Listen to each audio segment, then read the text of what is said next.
Hi friends, game changer movie తెలుగులో flop talk వచ్చిన హిందీలో సూపర్ హిట్ టాక్ వస్తుందండి. నేను చెప్పానని కాదు, ఈ వీడియో లాస్ట్ దాకా చూడండి, మీకు ఒక క్లారిటీ వస్తుంది. రామ్ చరణ్ గారి ఫ్యాన్స్ లైక్ సబ్స్క్రైబ్ చేసుకుని పక్కనే ఉన్న బెల్ ఐకాన్ ఆన్ చేసుకుంటే నేను ఎప్పుడు వీడియో పెట్టినా మీకు నోటిఫికేషన్ వచ్చేస్తుంది.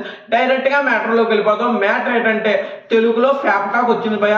స్టోరీ బాగాలేదు, లవ్ ట్రాక్ కనెక్ట్ అవ్వలేకపోయాము, డబ్బింగ్ కూడా క్లియర్గా లేదు, సినిమా కూడా స్లోగా ఉంది, మొత్తం ఫ్లాప్ టాక్ వచ్చింది. కానీ హిందీ ఆడియన్స్కి కనెక్ట్ అవుతుంది భయ. మన తెలుగులో ఫ్లాప్ అయిన సినిమాలు హిందీలో సూపర్ హిట్ అవుతుంది. ఉదాహరణకి సాహో, పుష్ప, మన అల్లు అర్జున్ గారికి పుష్ప, ఇంకా ఉన్నాయి భయ, బోలు సినిమాలు ఉన్నాయి. జానకి నాయక, స్కంద కూడా ఎక్కువసార్లు చూసారంట వాళ్ళు హిందీ వాళ్ళు. హిందీలో సినిమాలో చూస్తారు భయ. ఏ ఎక్స్పెక్టేషన్ లేకుండా వెళ్తారో వాళ్ళకి బాగా నచ్చుతుంది. మన వాళ్ళు ఏ ఎక్స్పెక్టేషన్ హైలో పెట్టి వెళ్ళిపోతారో, మన వాళ్ళకి ఫస్ట్ రోజే ఫ్లాప్ టాక్ అనే సినిమా బాగోలేదు, యావరేజ్ ఉంది, స్లోగా ఉంది అంటారో. నాకైతే నిజంగా నచ్చింది భయ. రివ్యూ కూడా బాగుందని చెప్పాను, జెన్యూన్గా పెట్టాను. అన్నీ ఉన్నాయి భయ సినిమాలో. పాటలు, ఫైట్లు, లవ్ ట్రాక్, ఎమోషను, ఎలివేషను, మంచి మెసేజ్ అన్నీ ఉన్నాయి. కానీ కొన్ని చోట్ల బాగాలేదని నేను కూడా చెప్పాను. అట్టర్ ఫ్లాప్ కాదు భయ సినిమా. కొంతమంది రామ్ చరణ్ గారు కెరియర్లో బిగ్గెస్ట్ డిజాస్టర్ అంటున్నారు, అంత కాదు భయ. సినిమా బాగుంది, మ్యాటర్ ఉంది. కొన్ని చోట్ల దెబ్బేసిన, కొన్ని చోట్ల మంచి సీన్స్ పడ్డాయి భయ. ఫైట్లు బాగున్నాయి, పాటలు బాగున్నాయి, ఫైట్లు బాగున్నాయి. ఇంకా ఏం కావాలో తెలుస్తలేదు. స్టోరీ అన్ని సినిమాల్లో రొటీన్గానే ఉంటుంది భయ, పెద్ద ఏమీ ఉండదు. స్టోరీ మీకు కొత్తగా కావాలంటే ఉండదు భయ. స్టోరీ ఉంటుంది. శంకర్ గారి సినిమాలు మీరు చూసే ఉంటారో, ఒక మంచి మెసేజ్, ఒక స్టోరీ ఉంటుంది, బ్యాక్ స్టోరీ ఉంటుంది హీరోకి, తర్వాత ఫైట్లు ఉంటాయి, పాటలు ఉంటాయి. ఇంకా శంకర్ గారి సినిమాలు, శంకర్ గారు ఇంకా బీభత్సంగా తీయలేరు భయ. ఇలా చేస్తారంతే.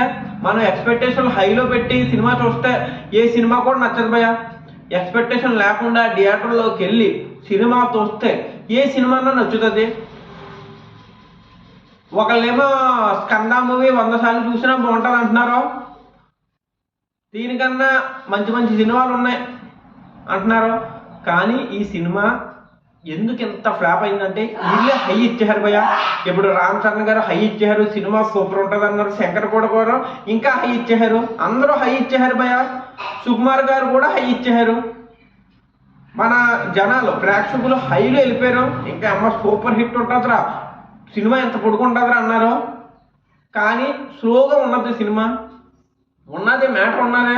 ఇది కలెక్షన్లు ఆగుతాయా అంటే ఆగో భయ. బేభత్సంగా కలెక్ట్ చేస్తుంది. నేను చెప్పానని కాదు, సినిమాకి పెట్టిన డబ్బులు కన్ఫామ్గా వస్తుంది, రావాలని కోరుకుంటున్నాను నేను. మీరు చెప్పిన సినిమా అట్టర్ ఫ్లాప్ ఉంది, అట్టర్ ఫ్లాప్ అయిపోయిందనే కట్ట కాదు. సినిమా బాగుంది, ఎన్నోళ్ళకి వెళ్ళనివ్వండి.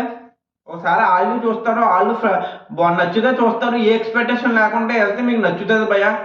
కొన్ని చోట్ల మైనస్లు ఉన్నాయి, కానీ ప్లస్లు కూడా ఉన్నాయి భయ సినిమాకి. మరి కొద్దిగా డిజాస్టర్, అట్టర్ ఫ్లాప్ కాదు.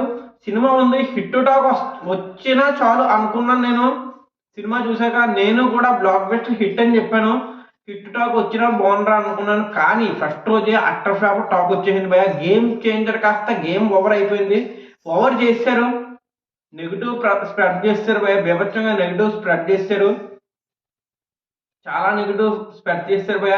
ఇప్పుడు రాజమౌళి గారు ఏ హీరోతో సినిమా తీసినా నెక్స్ట్ సినిమా ఫ్లాప్ అయిపోద్ది అన్నారో అదే అయింది భయ. ఫ్లాప్ చేశారు కూడా జనాలు, మంచి సినిమాను ఫ్లాప్ చేశారు. కానీ శంకర్ గారు అనవసరంగానండి, నిజంగా జనవరి 10న రిలీజ్ చేసినా బాగుండు, జనవరి 11న రిలీజ్ చేసినా బాగుండు. జనవరి 10న రిలీజ్ చేశారు. దరిద్రమైన రోజు అంటే అది జనవరి 10. మామూలు దరిద్రం కాదు, బేపచ్చమైన దరిద్రం. మంచి సినిమాలే గుడ్చుకుని పోయి ఈ సినిమా కూడా ఫ్లాప్ టాక్ వచ్చేసిందంటే ఫస్ట్ రోజు ఏమీ లేదు సినిమాలో, అసలు స్టోరీ లేదు, ఏమీ లేదని ఫ్లాప్ టాక్ తెప్పించేశారు. కానీ నాకైతే నిజంగా నచ్చిందండి సినిమా. మీకు నచ్చిందో లేదో కామెంట్ చేయండి. ఉంటాను, బాయ్. జై హింద్, జై భారత్.